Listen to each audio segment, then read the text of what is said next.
You're listening to a Rowan Rook and Deckard actual play, and this is Till Death Do Us Hard.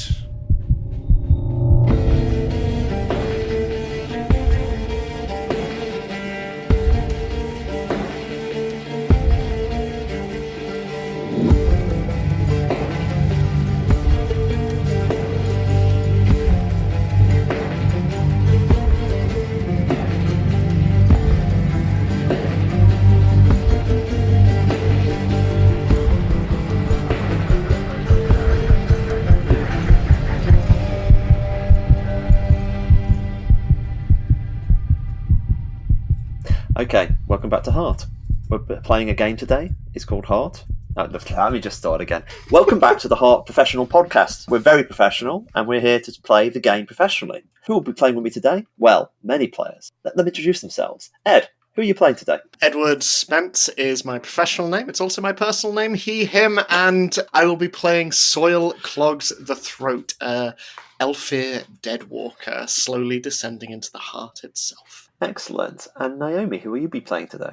I will be Naomi Clarke, not very professional, but maximum podcast. She, her, and I am a deep apiarist who has no hands and is called Heike.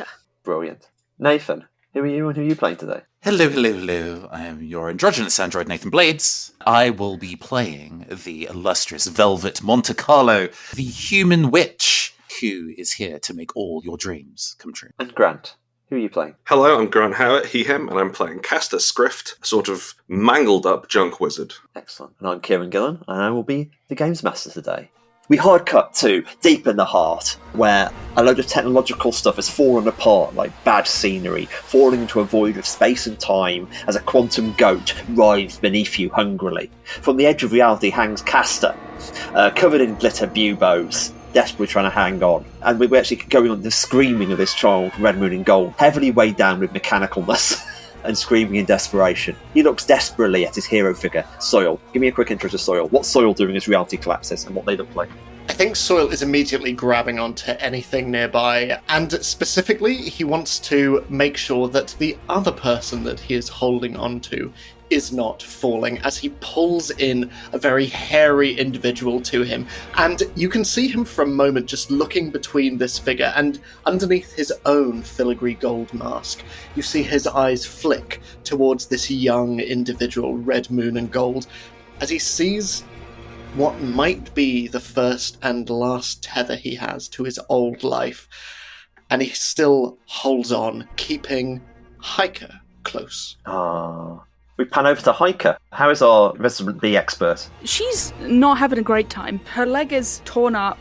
She's holding on to Soil for dear life. She's kind of in a sort of helpless space. Nathan. Observing the reality falling apart is Velvet Monte Carlo, a gothic girl of an adventurer, although under current circumstances she seems to be fracturing at the seams, for the real nature of witches is to have a true form underneath, a particularly terrifying yet beautiful one. Hey, but the reality falling apart within the heart, that's her wheelhouse, baby. Brilliant. And we pan over to Castor. How is Castor having his day today? It's not a great day for old Castor. This isn't the first time this week this has happened to him, except last time it was solely self-powered.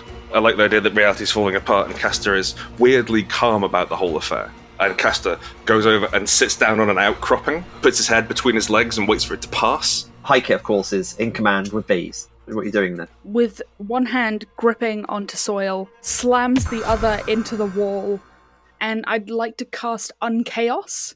So it's amend an occult, and I can basically help someone survive this, essentially, as probability coalesces around you and crystallizes at your feet. Perfect. Well, I think that sounds like a dice roll. Okay, 2 6s. And a 1. That's what we call a mixed success. 1 point of mind damage, mind stress. Your brain is wrestling with it, is the thing. You've had worse today. Do you explain how you find a way through this area? There is definitely the sense that Heike disappears a little as this happens. Like, this is 100% Hive, 5% Heike. And as she sort of slams her hand in, it's like a honeycomb hex flips out, essentially just creating like stepping stones. But I think instead of Heike's voice, she opens her mouth to tell you to run or move or some sort of encouragement or instruction. But instead there's just this sort of woo as you just hear the sort of thrum of whatever is controlling the thing inside her. Everyone else, you see these hexes in space up here, these little hexagons of the order in this thing. I think Castor probably knows them enough to sort of, oh yeah, that's the way out now. I think you can hop there quite easily. How does, obviously it's quite hard for Heike, but Searle's assisting. Like, is anyone going to help the kid across? Oh yeah, he's carrying all the stuff. Velvet moves up to Red Moon and Gold. It probably looks a bit more disconcerting than it actually is. And Heike is pretty good at keeping shit together. And Velvet looks almost faintly disappointed. The nature of chaos is a thing that she just exists in, and it being forcibly reordered sits strange. Like, this is a good thing. However, don't like it. Yeah, just one step at a time. Follow me. Okay, you sort of limp down there, and he's looking at you in wild eyes, isn't he? I've been to Derelictus, he almost says, like in a kind of proving his bona fides. Wow. Did you do the tour guide there? They do an excellent ghost tour, hosted by real ghosts. I'm not a complete tourist. I went to other places too. I'm sure you found the food in Derelictus real authentic. Oof. Brutalized. Doesn't even notice. Okay, you're through that area and everything starts to go down and just things get a little bit off. You thought you were kind of like in a train area, and when you come out of this reality collapsing, it starts feeling more like a picture of a train or like a ghost train. I don't mean a ghost train in the kind of like the spooky hearts. I mean a ghost train in terms of like, this could be a fairground ride. Yeah, theme park dark ride, yeah. And it starts smelling nice. That's the best way of putting it. Velvet, you look ahead and you can see someone who looks just like you, as you did as a child, running away, laughing happily. You blink and it's gone again. Oh, yeah. No, I am...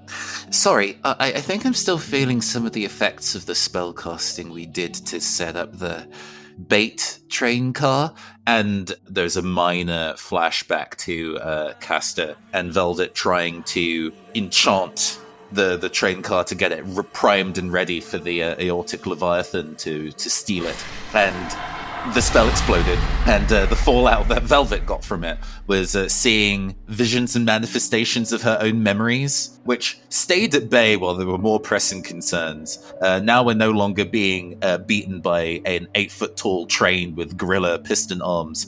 The psychoses have returned. Wait a second. That looks just like the 8-foot-tall gorilla train with piston arms from my 7th birthday. Careful what you say, Grant. I think your next birthday party is going to be off the chain, though. Absolutely. There's a bit, honestly, that the children's toy energy is very weird. Anyway, I think you're kind of heading on in this kind of way. Anyone want to do a delve roll? I imagine whoever's holding the dragon trays is probably the best person. I shall definitely make us a roll. So this is Delve Occult. That is pair 9s. Perfect. I'm doing D8, I think, with the Dragon Finder. That's a 2, unfortunately. Honestly, things are genuinely effective. You end up passing a couple of drow. They're sort of sitting here and they're sort of almost rocking. And they look at you kind of urgently. And they kind of like, this is a weird mixed party, 2 high elves, like whatever. And they kind of realise if you're this far down, you've got to be fine. Are they wearing anything to identify their allegiances? They look like the gorillas. G-U-E, not G-O-R. Yeah, gorillas. Right, okay, Yeah. cool. Because we did have that train-themed thing. Yeah, okay, sure. They look like kind of confused. Everything alright, boys? What news from the Spire? I hear the entire political system's been destabilised thanks to some bogus inheritance laws. They beam delightedly at this. And they'll basically offer you drinks instantly. Let's open it. Let's toast the end. Toast this drow. Toast these elfin bastards. Yes, of course, yes, absolutely. Don't mind the present company there. Well, one of them's okay. The other one's carrying our stuff. Yeah. For the first drink in the Year of the Dragon, they toast. The Year of the Dragon was about 400 years ago. Yes! First drink of the Year of the Dragon. Happy New Year, boys. Now you think about it, their clothes are quite out of fashion. Okay, cool. Cool. So, like, the Year of the Dragon, it was like... No, wait. Like, how long have you been here? Because, like... Just hiding out a little while for reprisals. We'll be back soon. We've got several strikes planned. We're going to blow up the Parisian. Cool. I think you're, like, super late. No, it's fine. Better late than never, as they say. It still doesn't blow up. Yeah. So, like, You're like super old, right? I've taken that as an insult. No, please. You can't just go and ask a rebellious militia their age. That's so gauche. Mate, is it just you here? We're kind of in need of a good lie down and a cup of tea. And magical cocaine, glancing over at Castor and then back again. Big thumbs up. We're near the summer country, if that helps. Oh? Is this something I or anyone else has heard of? You probably have heard of it, actually, Castor. You have. You know the Grenadassi, a bunch of sorcerers who helped build the Vermisian? There was a kind of idea they could use to create portals between one realm and the other. That's where they tried to do it. Oh, cool. And it went really well. It went really well. As everything does. So has it got a bit of a Brigadoon vibe in that it's not quite in reality? Yes, it's not even reality in time. Out of time, there's an element to it. To us, you're not surprised that these two time distortion elements. This is when things start getting a bit weirder. You know the drinks you were given? Oh, those drinks were empty. There's nothing but dust in these glasses. Cool! My little bees are like, nom, nom, nom, nom, nom. Spit out a mouthful of dust. They're laughing at you confusedly. I look great. As you suddenly reveal their skin is slowly starting to collapse on themselves like a badly deflating balloon. They're entirely ambivalent as they completely start to collapse into dust. Okay, Searle, you want to do something about this? I'm not entirely sure what I can do. I'm just sort of placing you down, Heike, on the nearby ground. I think Searle is just going to kind of like a turret for bees. You know how, like, there's a very particular kind of, like, archetype of just man who will just, like, get down and just, like, press, like, hands on knees just to kind of get a better look at something. He's really just kind of, like, standing in front of them and going, pat your thighs a couple of times to make sure you see everything. It's giving dad at a building site. 100%.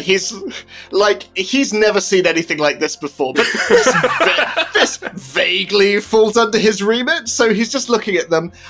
What is happening to their souls if they have them? You get a feeling that you're 350 years too late for this. Oh, it's recently dead. Never mind, I was going to do my ask one question thing. You can try it, actually. We're in a weird place. Yeah, I'll give it a go. So scoop up some forehead.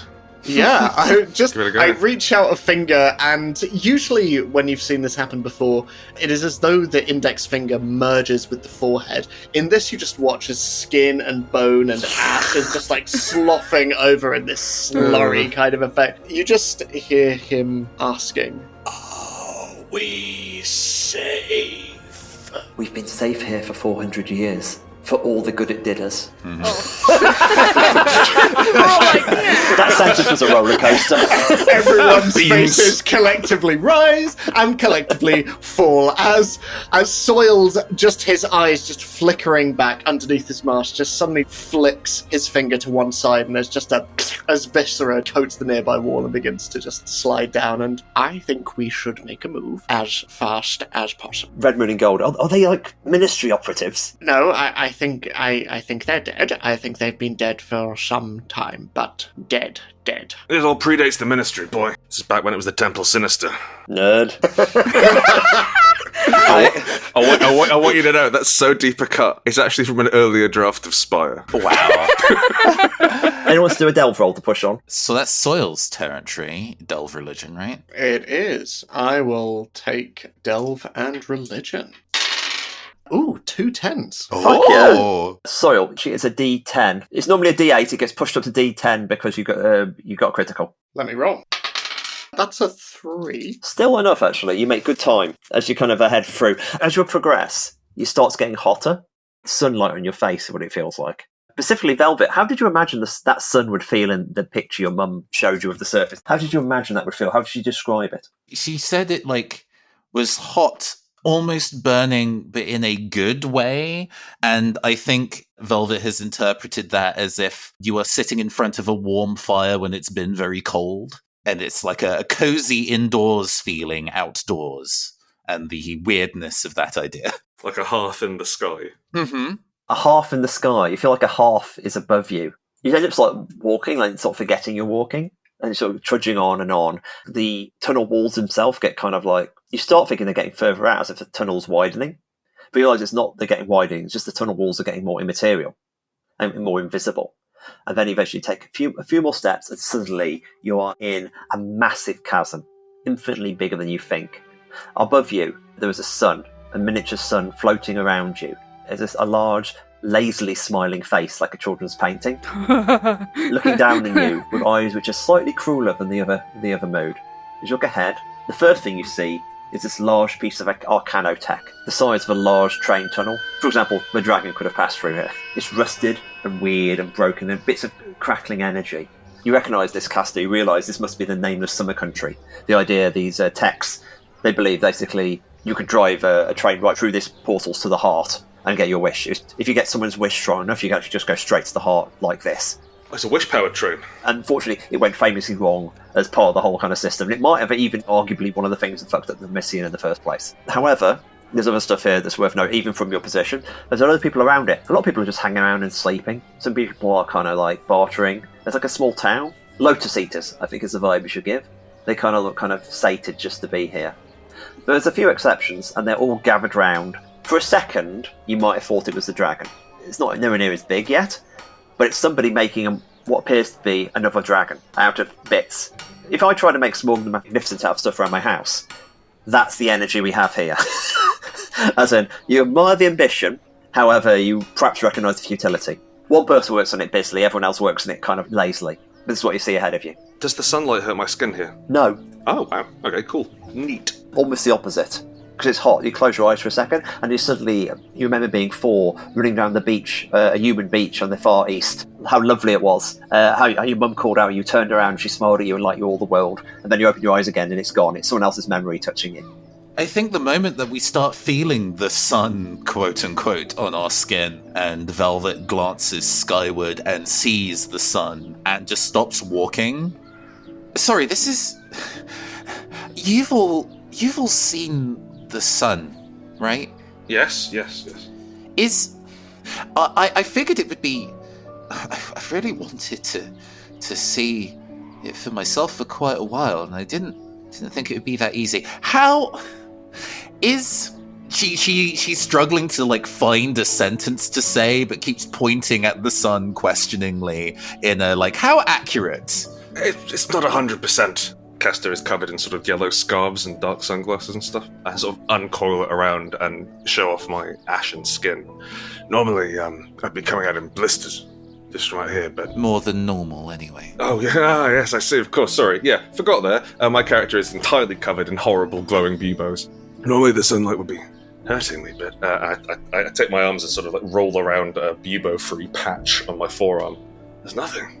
Better than normal sunlight. That's like up for debate, because, okay, I'm not saying that like the smiley face is not like a nice addition, but I think it kind of takes away... Castor just clocks the smiley face now.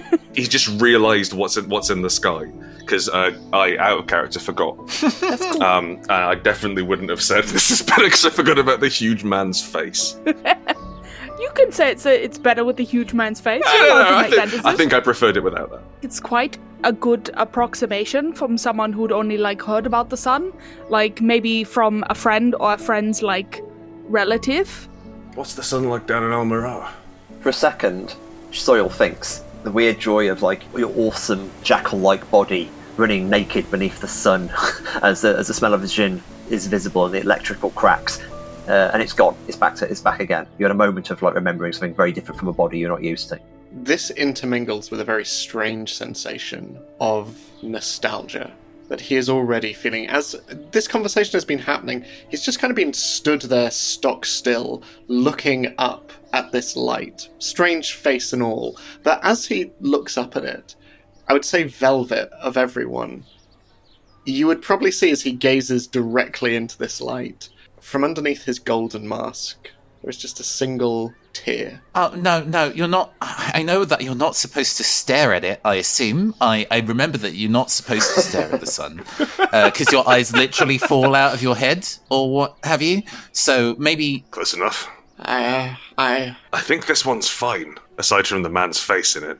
Does anyone recognise him? Is this what it's like above? There's something strange and...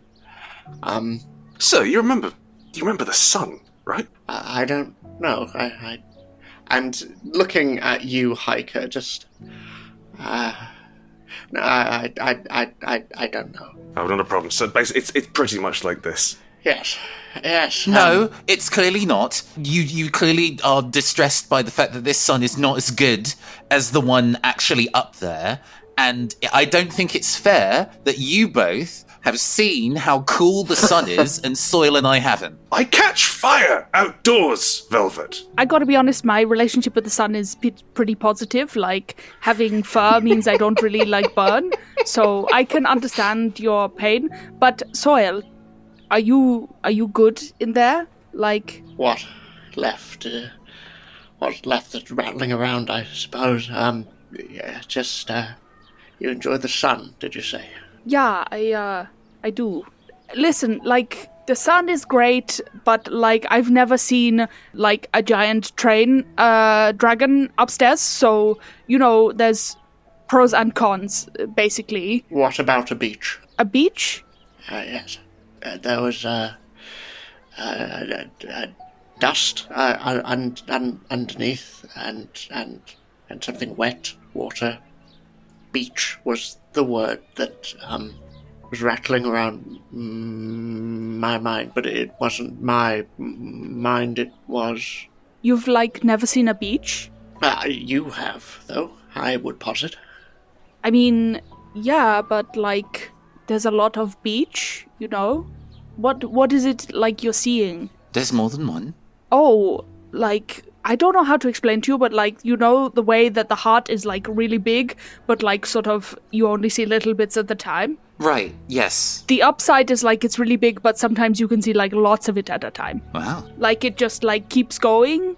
Goes all the way around, I believe. The idea of trying to explain what the size of space to a 4-year-old, and they kind of stare blankly back at you, trying to process their scale versus the wider things at hand. And you've seen all of that. I mean, like, I haven't seen, like, all of it. Like, it's a big place. Have you seen every single inch of the heart? No, that would be stupid. But, like, you've seen, like, the places that you've been. Point of order. People have tried, and then because they're so dissatisfied of having seen everything, the heart makes more. So I don't know if that's actually possible as long as people want to see all of the heart. I don't know if that's the same on the set. Like, do they just kind of keep making more beaches and more suns? No, it's pretty much set. Yeah. No, like, you can make, like, more building. You can make, like, more house. Maybe, like, more garden. Like, you can make more plant, but it, like, takes time. Okay, I wanna go. You asked me what I fucking wanted, and it seems really silly and pointless, and it clearly hurts you, and it's bad to look at, but I want to see what the sun looks like. Sorry, she glances up to the sun with the face. Sorry. I appreciate the effort, but apparently... No, don't apologize to this imposter. He's not... Don't worry about it. You generally never need to apologize to the sun. Also especially not this one, because, like, he's just pretend. Like, he's not the real guy. Yeah, I want to go. It sounds fascinating and beautiful, and there are beaches, and there are lots of beaches, and it stretches farther than the eye can see, and yet it's all explorable and can end. And that sounds really cool. It's pretty good. I mean, you didn't have what we wanted. It's not as cool. It's not as... I mean, mine, like, almost did, actually. I kind of feel like the heart kind of took what I was looking for, personally. Yeah, if we find Louisa, and you get married again... When? Yeah. Yeah, for sure. I said when. She didn't. No, remember, like I said, you can be my maid of honor. Like, I asked you to be my maid of honor, so, like, you're going to be there, and it's not a wedding if it's not, like, nice weather. Okay, I assumed you'd be doing the ceremony down here, since, travelling all that way. There might be some logistical issues with getting back to El Mirar. Listen, you think I'm going to get married and then, like, not have, like, a reception with my friends and family? Well, I mean, they have all been invited. Yeah, so, like, it's cool. And, hey, if the wedding has to happen down here, then I'm sure, like, we can do, like a post-bachelorette, like, girls' trip. And, like, a beach is, like, perfect for that. Yeah, I really want to highlight the way that this is two eldritch entities having this conversation, walking towards a dragon train. Yeah. That's delightful. But like you're both shattering and reforming. Over time, infinitely complex. Would like to see the sun again at some point. And also there's going to be a hot tub and painting nails and... Yeah. No, there are genuinely some colours that I know that I think most people I have shown to who've come from the surface have stopped understanding certain other senses to perceive that colour, and that will look really pretty on you. So... Oh, you're so, like, sweet. As long as you don't need a sense of smell anymore, I think it'd look fabulous. Listen, bees, they do all of their communicating by, like, dancing, so we're pretty much, like, golden. If I was made of ants, it would be a real problem, but luckily I'm not, so... Yeah. And blushes and kind of looks absent-mindedly in kind of like, oh, I actually get to maybe do a nice thing that I want at some point in the future. Okay, let me, like, as we walk, I'll, like, describe my favorite, like, sun, like, feelings to you, and then maybe you can, like, have, like, a nice little, like, second-hand buzz. Yeah, actually. I can also do you a first-hand buzz if you'd like. Maybe after she, like, gently points down to her upper chest, which is just like this roiling mass of crystal with an exposed heart. Let's maybe get these looked at, hey? Hard cut to basically in the town. The town's basically, as you're closer to it, you realise it's arranged in like a semicircle of shanties around this portal, and no one in the buildings wants to get too close to it. Occasionally there's just people, if you look into the area, occasionally there's people sitting down there, seeing the ceiling come sky and not doing anything. And as you get nearer, this kind of, Searle said it best, it's nostalgia. Like, there's a real awful, when I say awful, I mean overpowering sense of nostalgia here. It's heavy on you. Almost everything else sets off memories, and half the time you're not sure if theirs yours or not, and they're intense and painful. So people stay here, but they don't want to get too close. That's what the shanty town is, and it's got a variety of, like, there's some bars serving old drinks in empty cups quite regularly, again, a taste of whatever they need to be. There is some actual occultist of the goddess Blow of the Dark Elves. She's actually the person who's busy working the train. She calls Feister, and everyone kind of knows who she is. She appears to be the only person with any motivation here. But if you actually look for anything else in town, please tell me what you want. Castor, you're in the worst shape. Yeah, I am goofed. I would like to find a doctor, please. Or someone who can lance these wretched boils without causing more problems. Well, when you we set off, and your eyes rolled back into your head, and a voice that wasn't yours gave a very pointed advertisement. They were looking for machine parts, and I think they did offer for healing in exchange. Oh, that's right. What was the name? I've forgotten. Yeah, Feister. Oh, it's Feister. Oh, well, of course. Brilliant. Eventually locals Gisla, who is apparently her apprentice, and Gisla's, hey, you're here to help? Services? Machine parts? Yes, we have many machine parts. Boy! I yell. Shit! And Red Moon in Gold stumbles over. He's got 2 loops of train guts on each shoulder. He's actually been making notes quite intensely throughout this whole period. He's got the headlamp on his head. We had an altercation with one of the watchmen. I don't know, big robot fucker. Anyway, filled him for the bees and killed him.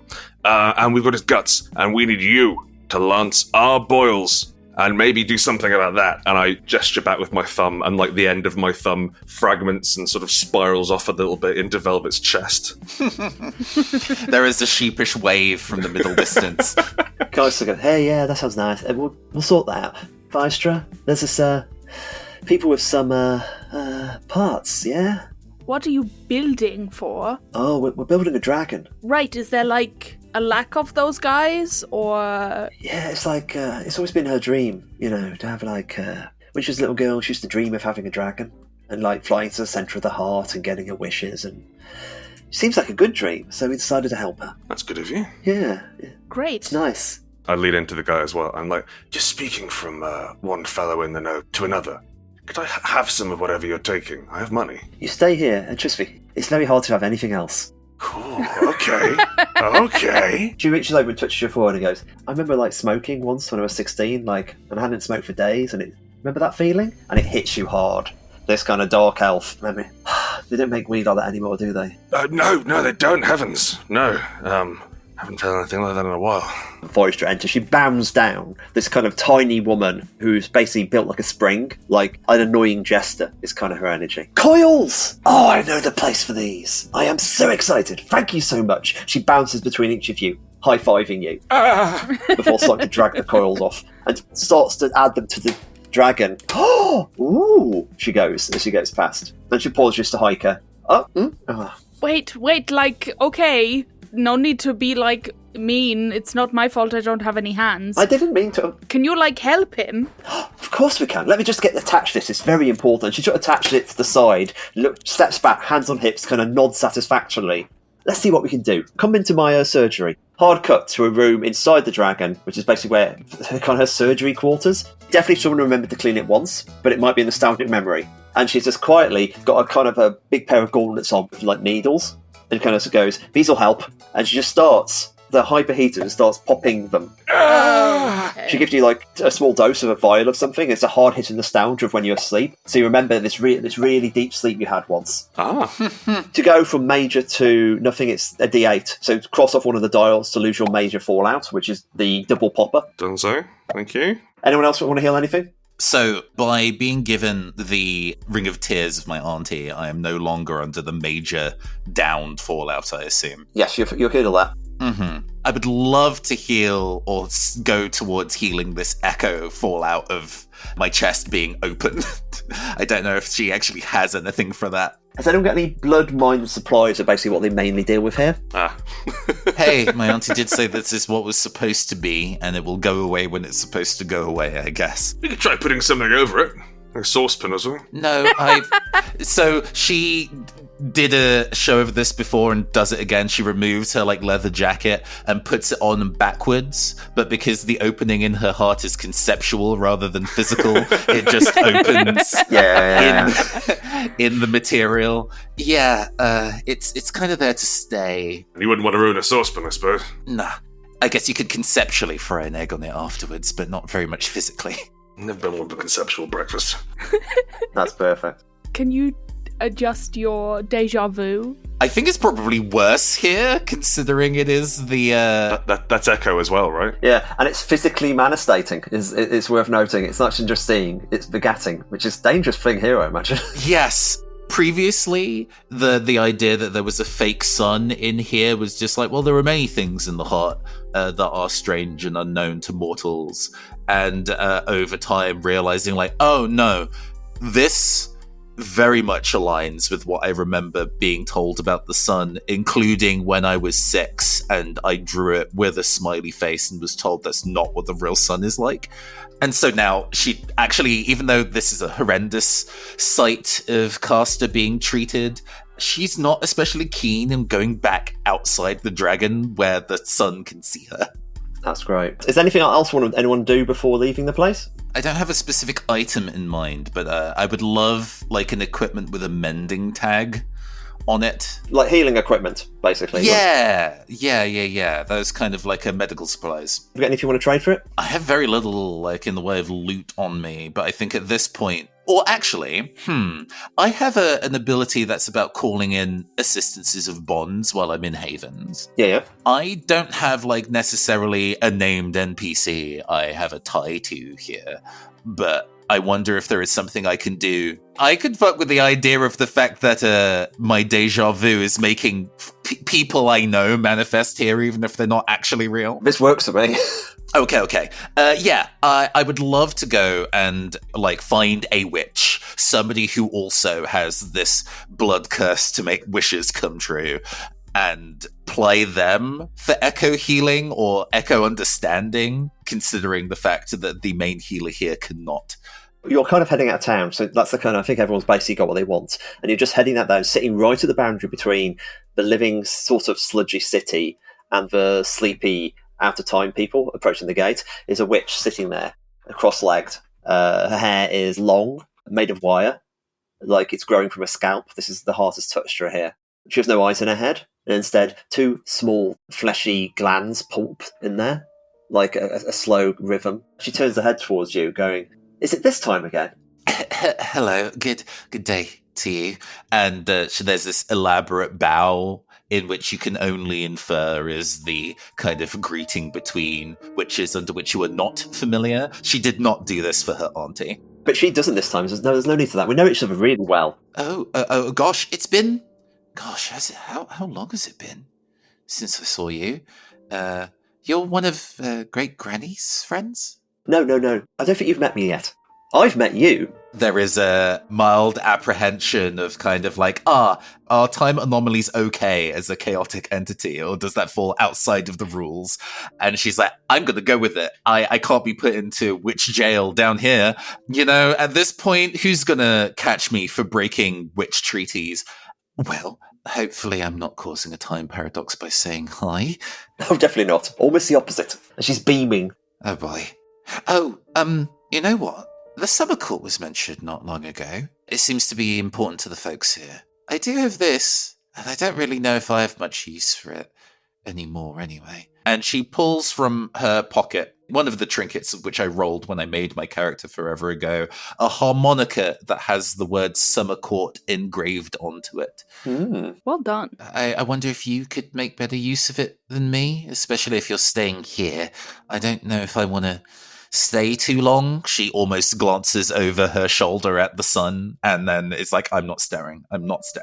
Basically, I would love for, in the nature of rules, essentially ask her to make a roll to help my echo nonsense, and hopefully don't get fallout from it, because I have the little ability that says I don't. Roll Menthaven, actually, so that's 3 dice. If I remember rightly, the way the bonds work is actually you mark stress to them, when it should be marked stress to you. That is an 8. Basically, she's kind of just busily working you at the edge of town, in terms of, and it doesn't even take long. She just kind of like turns your heart upside down, rotates it round, and kind of puts her fingers inside it, and pushes in, and hollows it out a bit, and makes it a nice concave thing, and then kind of smooths a thin layer over the top, so it's all transparent still, but it's perfectly sealed. And she kind of pats it like she would like a cute dog. There, that's right now. It's not how it was, but it certainly doesn't hurt anymore. There is a hollow there, but at least it's not radiating bizarreness. Thank you. You'd figure with the number of spells engraved on this heart, I would know the one that would be able to put myself back together, but I guess I'm still learning. Has anyone else anything else they want to buy? I think I would like to go and find something that I think will stand up to a dragon. I think I will offer to Searle to come with me. I think Searle, just sort of tilting his head and looking at these pustules just popping, yes, I'll get some fresh air. You're remembering something? I think in a sense you are. Through me. As we were standing there looking at this sun, I just had this sensation of running on all fours, and so much joy and so much happiness, and then I looked down at my hands and my feet, and they were not mine, they were yours. Not quite sure how to describe it. I'm glad for you to have something to remember, even if it is not necessarily yours.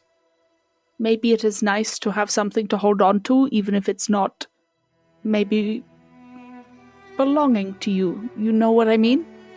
Well, it is the second gift you have given me since I have come down here. And he just pats the pendant of teeth. So, thank you. Heike, at this moment, you actually get a vision of a woman. You get a little element of her. It's not someone you know. It's a beautiful high elf. What little memory do you have of her? Wait, hold on. She looks soft. You know how you could see my hands? Hold on. And I think she gets down in the dirt and she's trying to sketch out the proportions of the face. I know it's not good, but wait, hold on. I think she loops arms with you for lack of hands, essentially, to try and basically activate whatever this nostalgia she's feeling. It's funny, she in a way she kind of looks like you. You know, the way that people pick out people that look kind of like them a little bit. She has your seriousness. I'm sort of sketching out what I think that she looks like based on this memory that I'm receiving. There's a really strong nose, and the mouth is almost slightly downturned but just on one side. But the thing that really stands out is Heike keeps using claw to try and make the eyes darker almost and more intense. Wow, this is so crazy. She seems nice. I'm glad for you. So I think as Heike looks up at Searle, even as she drags him down by the arm, I think you would see Searle's head just cock to one side as he looks at this sort of very rough etching in the ground. And much as the mouth on one side of this drawing is sort of sliding down a little bit, you see the edges of his thin lips do something that you have probably not seen before, as they start to just twitch upwards. I know that face. Oh, I'm so glad. I'm so glad. There's something quite reassuring about it, isn't there? Yes. Things are strange and complicated, but it's all in there, you know? Yes. We should see if this is happening to the others as well. Oh, yes. Also, I need new pants, like, really bad. Oh, yes. Come on, let's get you to a tailor. Come on, let's go. As you're kind of like trying to sort stuff out and gather equipment or whatever, one of the people sort of recognise, looks at you and goes, "You were the bride, weren't you? You were married, weren't you? Yeah. I've seen you." Oh my god. Who am I looking at? It's a really old, tired drow. Like, looks really old. Sort of look at you, kind of like, "Oh wow, actually, like, that was a really important memory for them." Cool. So, like, what do you remember about those days? And if you can, like, transmit that to me specifically, that would be really helpful. You look beautiful in the pantsuit. It was such a good look. Yeah, I know. Like, look at my leg now, though. I mean, there was lots of other memories. We sort of distilled. I mean, to pay for the passage, the wedding party had some of their memories distilled and put in the library. Okay, so we're going there, like, right now. Hard cut to the library, a question mark.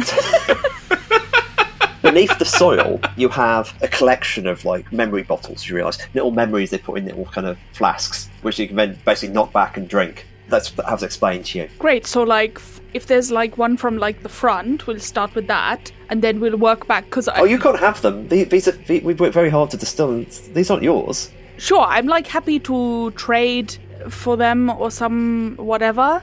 No. These are important parts of our research into the memories of the passing and the distillation of space, and it's ours. You can't. No. This is purely academic value.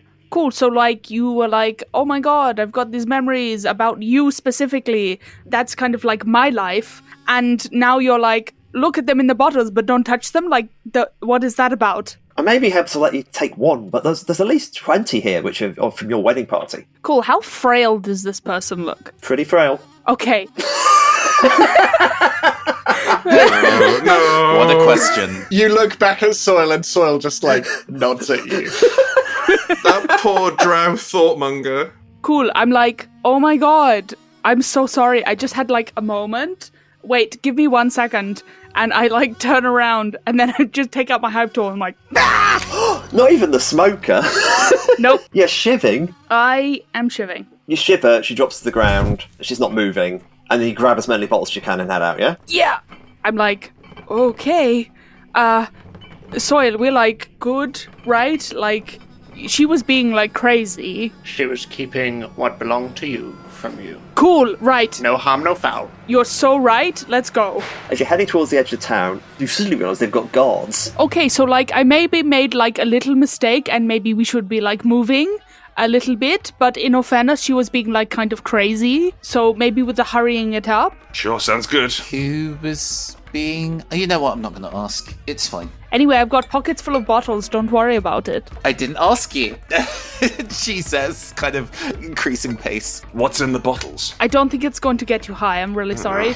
Unless you really like weddings, in which case, maybe. What? No. I think this town might be dry, you know. Might be a religious thing. I will hustle along with the rest of the group. Everyone's legging it across the desert beneath the disapproving sun towards this increasingly large Arcano gate. You pass people sitting there. Some of them are clearly, like, starving to death as they get closer. And you've got to approach. As you get closer, reality starts blurring a little in your heads. And I gave you all the memory earlier. Could you just, like, recite the memory as best you can? Put it in your own words, because it's feeling like it's happening to you. We'll start with Castor. What do you get? There's the sensation of washing fabric. I'm doing laundry with my older sisters, all 6 of my older sisters, and we're having fun. We're play fighting with sponges, and there's this really strong smell of carbolic soap just scrubbing everything clean. Velvet, what memory rushes through Velvet's body?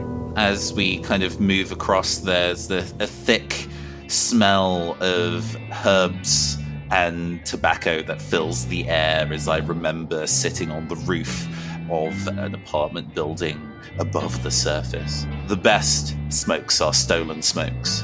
Even better when you know that you're not really going to be getting in trouble for it. And it's a moment of peace among very stressful days. Naomi, what about you? How do your memories feel? Heike gets sort of a pit of your stomach feeling when you experience a large height, you know, that sort of vague sense of vertigo, and seeing someone on a lower balcony get hit by lightning, the sort of vertigo of looking down at someone and then just seeing the crack through the sky, and there's the smell of cooking and meat and then just turning away. That's great. Ed, what's in Soil's head? I remember my mother. I remember standing on a train platform at Derelictus, maybe not train, but some kind of station. I remember she was wearing gear, almost aviator gear, goggles, scarves, and I remember we stood in Derelictus, and she was saying goodbye, but it wasn't sad, because I knew she was helping. I knew by leaving she was helping, but yeah, I remember her face though. The nostalgia's getting heavier and heavier as you approach and try to get to the gate.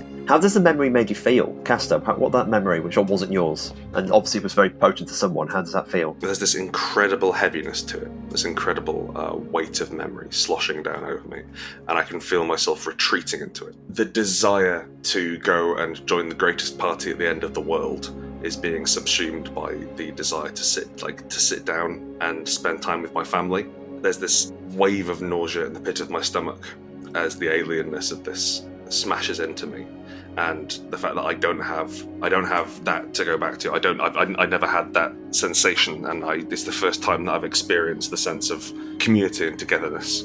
It's very strange. What about you, Velvet? A memory of being able to do what you want, to go outside of the rules and knowing that it's fine, actually, and there won't be any repercussions is thoroughly alien to Velvet Monte Carlo. One assumes it must be nice to kick back after a difficult day and sit with people who don't ask anything of you except for your company. What about Heike? I think for Heike, the strangeness of it is almost in its perspective. You know, for her, so much of her life has been in sort of large desert, flat areas, you know, that the heights are never more than you can handle. And then sort of experiencing the heights of Spire from the inside almost for the first time. Like not having that really to refer to and feeling uncomfortable, but knowing that the body that she's sort of remembering via feels very comfortable and assured in this environment in the way that she never would be. And I think it's the casualness of it, almost, of being able to watch someone die and then turn away, that is very strange to her experience. Finally, Soil, how does the memory hit you? It's beautiful. It's pure. It's unlike anything that I've encountered since waking, digging myself out of my own grave and meeting. Like, Castor was my first point of entry into this world, and I feel was a good primer for what was to come. But this is different, and I think mingled with the drawing of this Elfir woman that Heike made in the ground, there is this strange intermingling of feeling of not only what it is to have a parent, but what it is to be a child. That was really beautiful, everyone. Really nice. And this awful, crushing nostalgia of yourself and other people mixing together an incredibly powerful cocktail is hitting you. And perhaps the only thing that keeps you going is the fact that people are shooting arrows at you, you know what I mean? Which is undercutting. But even the arrows is kind of reminding you of childhood games, you know what I mean? That kind of energy to it. As you try to pour through this Arcano portal before you, this beautiful, broken, glowing light with stuff passing through it, you notice where the dragon's passed. Like, to carry on going, everyone needs to make an endure technology roll. I have neither of those. Yep. Ooh, I still rolled a 10 though, never punished. 10 for me, Kieron. 8. No way. And Heike? 6. Still succeeding. You take 8 stress to mind. Sorry. Cool. I'm very good at rolling for the bad guys. And you succeed, but only a minor fallout. You're going to give you the thing, take a drink off. You really want to start drinking these memories, even if they're bad for you. Oh, for sure. Like, you need to lose yourself in memories in a different way. And all of you, despite your fact managed to have the will here, the word the actual entry is verkampt, which is one of those wonderful German words. You still, that pang of homesickness is there as you step through the gate. I mean, it's like falling sideways. In that way, you're like a smear of light You feel like accelerating like a train must feel. Then you come crashing down into a pool, black and sticky.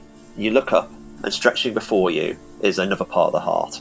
It stretches on this bleak scenery, these like pallid lights. People you think like horrible little men, but in fact are actually just like corpses sticking out the tarp in front of you.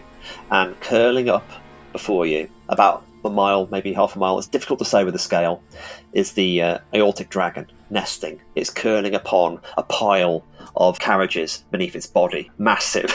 It rests on them. Those are enormous glowing lights have gone in its eyes. Oh, it's lowered, but they slowly pulse as it sleeps, like a heartbeat. We fade to black, and thank you for playing hard. Thank you for running hard. We left that kid behind. I was literally thinking the same thing. Yeah, it's like... Him following or not is going to be something that's going to happen next session, and you're working out. And I think we should send over to Grant to say goodbyes. Thank you for joining us for another episode of this Heart AP. Tonight, I have been joined by Nathan. Hi, I am your androgynous android game show host from the future, Nathan Blades. If you've enjoyed listening to my sultry tones across this podcast, you can continue to hear more of them as Captain Ormal Vale on the Campaign Skyjacks podcast. I also design tabletop RPGs. You can obtain them yourself for not even that much money at theneoncaster.itch.io. Thank you for having me. Delightful. Naomi. Hi, I am Naomi Clarke, the sad girl under your bed.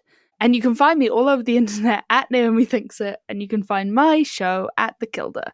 And if you want to hear more of me making impassioned speeches about things lost forgotten, you can catch me in Liminal London, which will be very different in flavour, but the vibes will sort of be the same by the end. And that's at RealmPod.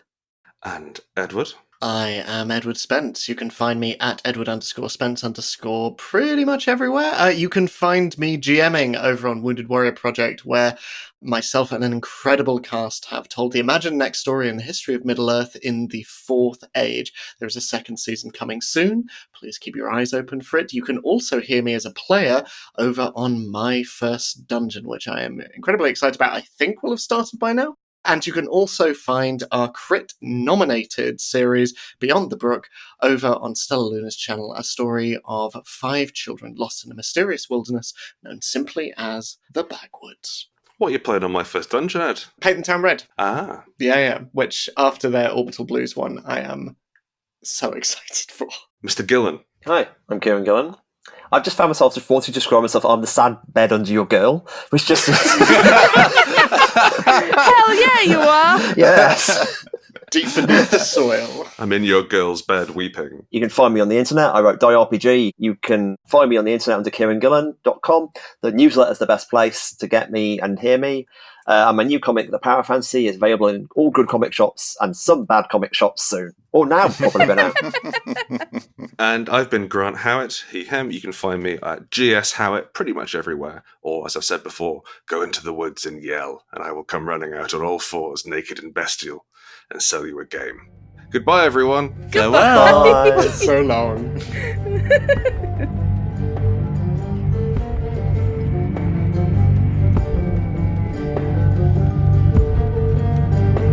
Thank you for listening to Till Death Do Us Part, a Rowan Rook and Deckard actual play.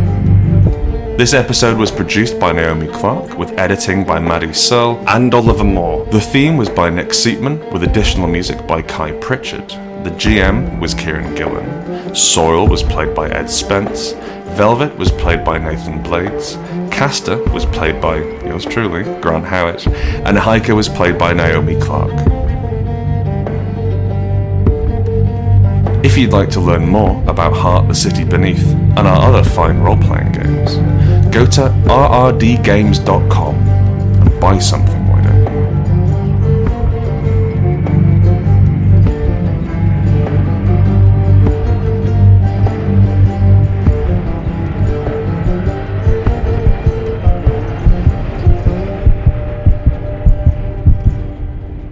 Yes, I have a thing for this. Wow, really? An ability, what was it? I can get it done in an hour, but it takes D8 stress to my blood. I feel like this is a good use of it.